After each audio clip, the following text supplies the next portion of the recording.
Lately, I've had a lot of people asking me to do a video on how carbohydrates work, specifically how fruit works within the body.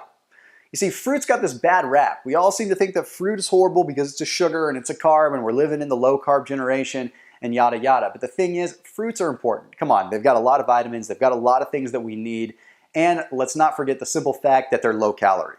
And when it all comes down to it, I know some people will disagree, but it is somewhat of a calories in versus calories out game. You can't deny the fact that someone that is eating significantly less calories than someone who is not is going to probably lose more weight. Now, whether or not they're losing the right weight, that's a different question. So at the end of the day, fruit is not bad. So I want to tell you in this video when you can eat your fruit to get the most effect from it and to make sure that that fructose, the sugar that is found in fruit, doesn't get converted into fat. But before I tell you the best time to eat your fruit, I want to explain how carbohydrates are stored and how they're somewhat metabolized within the body. You see, carbs are an important source of energy for us.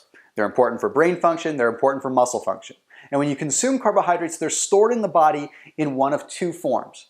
They're either stored as muscle glycogen or liver glycogen. And what that means is it's a stored form of carbohydrate. So your body will either shuttle those carbohydrates into storage within the muscle or into storage within the liver. Now the difference is that glucose, or the simple monosaccharides that come from regular starches and things like that, those are shuttled in as muscle glycogen, and only muscle glycogen.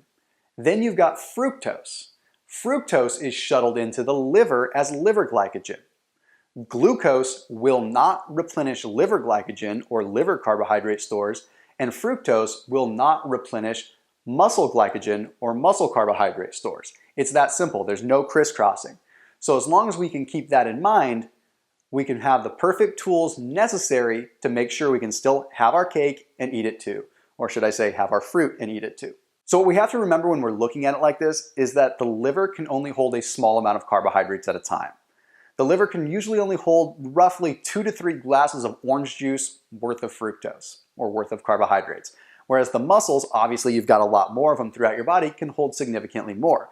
So you can get away with eating more starches or more regular sugars or other kinds of glucose than you can fructose. You see, what happens is when you consume too much fructose, the liver glycogen gets full and it triggers an enzymatic process that tells the body to start storing the extra fructose as body fat. And more often than not, it goes right to the midsection where we don't really want it. This is terrible if you're trying to get in the best possible shape.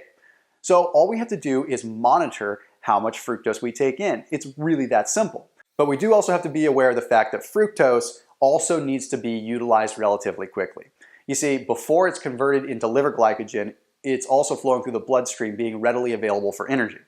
So what does this tell us? Well, now I'm going to tell you the best time to eat your fruit and the best time not to eat your fruit. Ultimately, you should be eating your fructose right before your workout.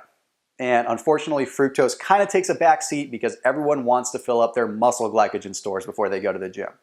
They want to get that pump. They want to get the energy in the muscles. Well, let me tell you, if you crave some fruit, having it before your workout is probably going to be the best time. Why? Because the body is going to want to use that fructose first because it's readily available for energy. Before it's processed by the liver and stored as glycogen, it's flowing through the bloodstream and readily available. The perfect time that you can use it when you're in the gym. Now also, you're going to burn through that liver glycogen really quick. So you might as well eat your fruit, let yourself have some fun, and enjoy the fruit right before you go to the gym. Now, one thing that a lot of people don't really know about is the fact that if your liver glycogen levels are low, you don't have a lot of those glycogen stores in your liver, your body has to produce alanine from the muscles. And what that means is that your body starts breaking down the muscle tissue, which means that you can catabolize.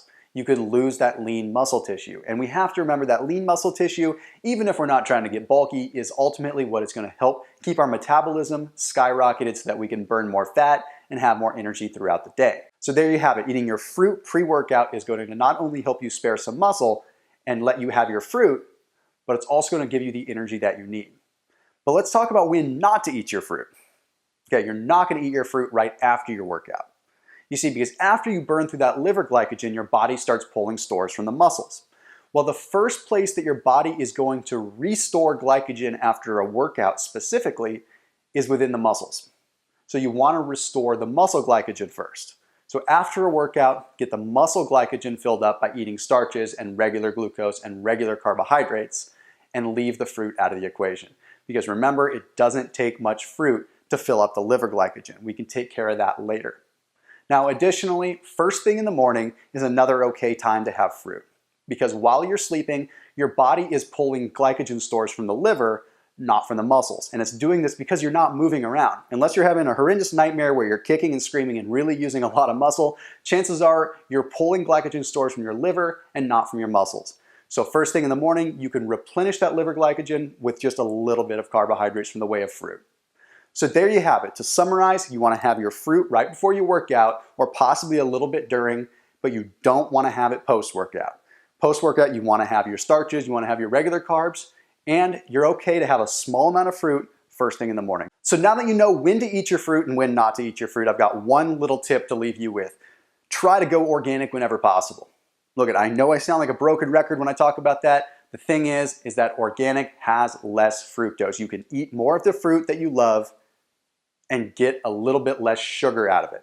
You see, a lot of times the GMO foods and all the other fruits that are in the supermarkets, they have been bred to be a little bit sweeter so that they taste better, so that we buy more of them. So eat organic whenever possible. Hope this clears up some of the myths about fruit so that you can still enjoy nature's candy and get the most out of your diet. As always, keep it locked in here for more tips on how to get in the best possible shape of your life while maintaining your focus and your career. I'll see you in the next video.